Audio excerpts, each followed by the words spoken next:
दिन पुराए दिन चौक पुराए के प्रेम के दिया जलाए लेवन आयोजक समिति के कहना भी माना होगा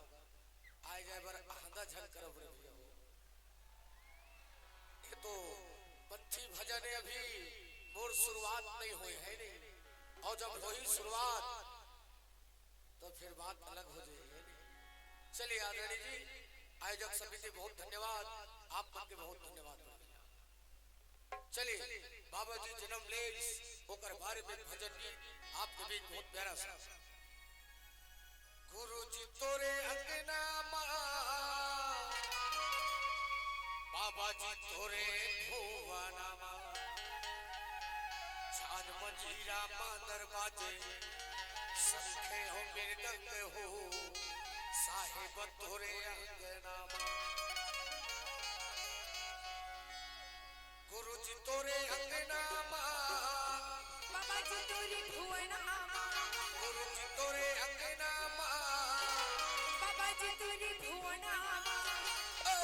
छान मंजीरा मांदर बाजे संखे हो मृदंग हो साहेब तोरे अंगना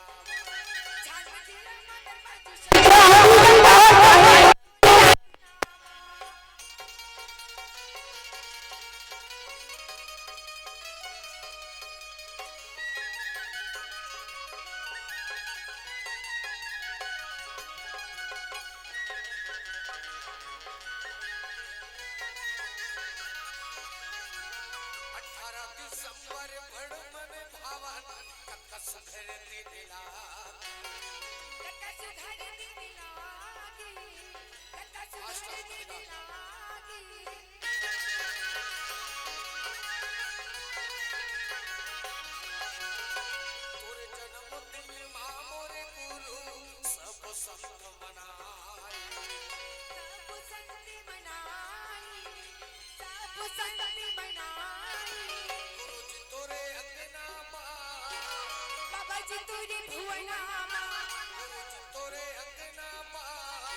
चलो भाई इसमें शांति बनाए रहो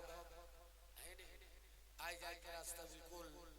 थोड़ा आप मन समझदार हो जाओ बड़े भैया हो।